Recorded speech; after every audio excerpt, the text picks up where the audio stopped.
திருச்சியில கல்லாமேடுன்னு ஒரு இடத்துல 17 கோடி வருஷம் பழமையான கடல் ஆமையோடு கிடைச்சு. யோசிச்சு பாருங்க. தமிழகத்துடைய 40 மீட்டர் கடலிலிருந்து 40 மீட்டர் உயரமுள்ள நிலப்பகுதியில கடலுடைய தாக்கம் இருக்குன்னா தமிழருடைய இந்த நிலத்துடைய ஆளுமையை யோசிச்சு பாருங்க.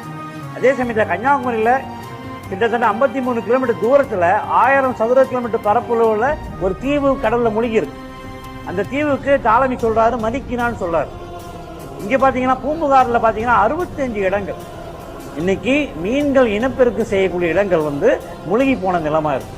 தமிழ்நாடு முழுக்க என்னோட ஆய்வுல 650 இடங்கள் கடலுக்குள்ள மீன்கள் இனப்பெருக்கு செய்யக்கூடிய பொட்டன்ஷியல் ஃபிஷிங் கிரவுண்ட் இருக்கு. அதுக்கு என்ன காரணம்னா, தமிழ்ல சொல்லுவாங்க செத்தும் கொடுத்தான் சீதாகாதின்னு.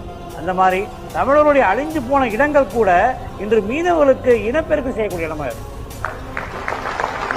அங்க மட்டும் இல்ல, தேங்காய்பட்டினம் பக்கத்துல 2 கிலோமீட்டருக்குள்ள 7 மீட்டர் ஆழத்துல ஒரு கோயில முழுமையா எடுத்திருக்காங்க. கலிங்கராஜபுரம் இடத்துல எடுத்திருக்காங்க. தமிழ்நாட்டுடைய கடற்கரை பாத்தீங்கன்னா புவியியல் அமைப்பு பாத்தீங்கன்னா நம்முடைய வரலாறை மிக அழகா பாதுகாத்து வருது.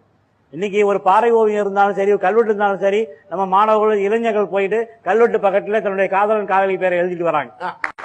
ஆனால் கடலுக்குள்ளேயும் மண்ணுக்குள்ளேயும் அதே மாதிரி கோயம்புத்தூர் மலையடிவாரம் மேற்கு தொடர்ச்சி மலையடிவாரத்திலையும் தொன்மை செல்வம் இன்னைக்கு இருக்கு.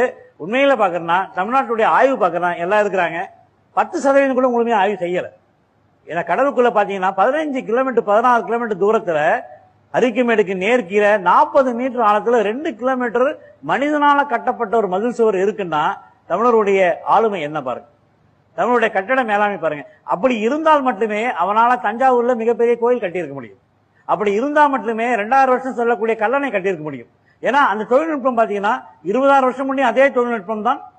மண்ணுக்கு கீழே பாறையை போட்டு அதுக்கு மேல மதில் சுவர் எழுப்புறது அதே தொழில்நுட்பம் தான் கல்லணையில இருக்கு. அதே தொழில்நுட்பம் தான் பாறையில மண்ணை போட்டு தஞ்சாவூர் பெரிய கோயில் எழுப்பியிருக்காங்க. அப்ப நம்முடைய இன்னைக்கு சொல்லக்கூடிய தஞ்சாவூர் கோயிலா இருந்தாலும் சரி, நம்மளுடைய காஞ்சிபுரம் கோயிலா இருந்தாலும் சரி, என்ன பழைய கோயிலா இருந்தாலும் சரி, அதுக்கு பின்புலம் ஒரு தமிழருடைய உலகளாவிய ஒரு கட்டடக்கலை இருந்திருக்கு.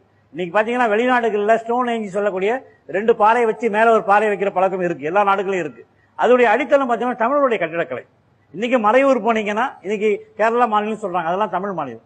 இன்னைக்கு பாத்தீங்கன்னா தமிழருடைய வரலாறை தமிழ்நாட்டுக்குள்ள மட்டும் தேடக்கூடாது.